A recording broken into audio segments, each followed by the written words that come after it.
Bonjour et bienvenue à tous dans ce nouvel épisode d'AP et Politique, l'émission qui vous permet d'appréhender de façon perspicace les événements de la vie politique. Et aujourd'hui, installez-vous confortablement, même si le confort est un luxe par les températures étouffantes qui accablent notre pays depuis plusieurs semaines. Nous allons plonger au cœur d'une crise qui n'est plus seulement météorologique ou environnementale, mais profondément, viscéralement politique. Le titre de notre émission résonne comme un réquisitoire, mais il traduit une réalité que beaucoup d'entre vous ressentent dans leur chair. Canicule, le pays brûle, mais l'Élysée regarde ailleurs. Alors que nous refermons une séquence météo d'une violence inédite, marquée par des pointes de température qui ont fait vaciller nos infrastructures et s'approcher le spectre douloureux de l'été 2003, l'heure est au premier grand bilan. Un bilan d'abord humain et sanitaire qui inquiète au plus haut point, mais aussi un bilan comptable des décisions exécutives. Face à l'urgence, le gouvernement tente de reprendre de la main. Pas plus tard qu'hier, lundi, une énième cellule interministérielle de crise s'est réunie à la hâte, place Beauvau. L'objectif affiché par Matignon ? Tirer les conclusions de cet épisode extraordinaire et planifier la suite, car l'été ne fait que commencer.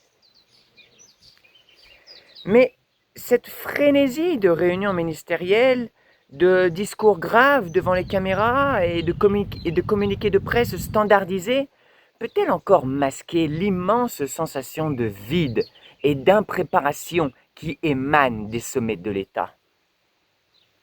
C'est toute la question qui agite les oppositions, les experts et les citoyens. Le gouvernement se retrouve aujourd'hui sous le feu nourri de critiques venues de toutes parts. On lui reproche d'avoir agi à contretemps, d'avoir géré l'urgence par de la communication cosmétique plutôt que par de la planification structurelle, et surtout d'avoir failli dans la protection des plus vulnérables.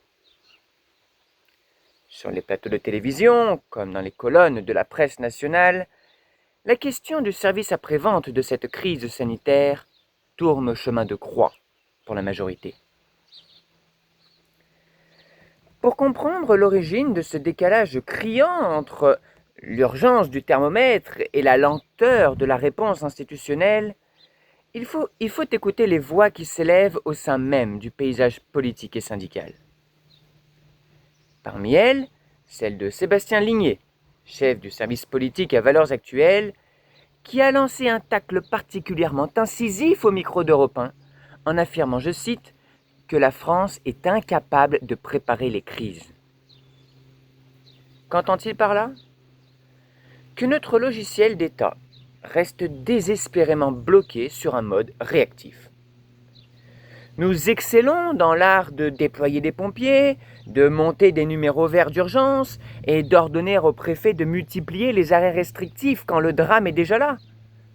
En revanche, dès qu'il s'agit d'anticiper, de transformer structurellement nos services publics, de revoir le droit du travail pour les ouvriers du BTP ou les agriculteurs exposés au soleil, ou encore d'isoler massivement nos écoles et nos EHPAD, la machine administrative se grippe. C'est l'essence même de ce reproche. L'État gère le thermomètre, mais il refuse de changer le climat de son action politique. Les critiques fusent de la gauche à la droite de l'échiquier.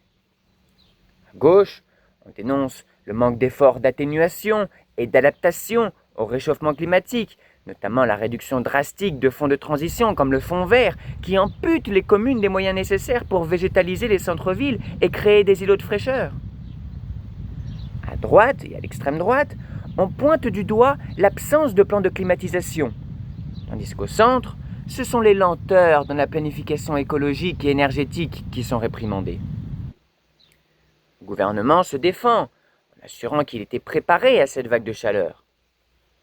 À son crédit, le pouvons souligner qu'il a intégré en début d'année une trajectoire de réchauffement de référence dans le Code de l'environnement. Mais sur le terrain, face aux lits d'hôpitaux saturés et aux récoltes détruites, les textes de lois abstraits pèsent bien peu. Cette crise met en lumière une fracture idéologique majeure sur ce que doit être le rôle de l'État moderne. Les Français ne se satisfont plus des conseils infantilisants consistant à leur répéter de boire de l'eau et de fermer les volets. L'opinion publique a basculé. Elle exige désormais une écologie de protection concrète. Elle attend que l'État, les mairies et les employeurs s'organisent pour que le travail reste tenable, pour que les enfants ne suffoquent pas dans des salles de classe transformées en étuves et que les aînés isolés chez eux fassent l'objet d'un suivi individualisé et systématique. En fin de compte, cette canicule historique agit comme un puissant révélateur politique. Elle prouve que le changement climatique n'est plus une projection lointaine pour 2050, mais un défi immédiat qui percute de plein fouet l'organisation de notre société. Tant que l'Élysée persistera à traiter ces événements comme des parenthèses météo exceptionnelles, plutôt que comme la nouvelle norme nécessitant une refonte totale de nos budgets et de nos infrastructures, le décalage persistera. Le pays continuera de brûler au rythme des records de température, tandis que le sommet de l'État donnera l'illusion de regarder ailleurs, prisonnier de sa communication de crise. C'est fini pour aujourd'hui. Merci de nous avoir suivis. Prenez soin de vous. Restez au frais. N'oubliez pas de vous abonner. Et je vous dis à très vite pour un prochain point sur l'actualité politique.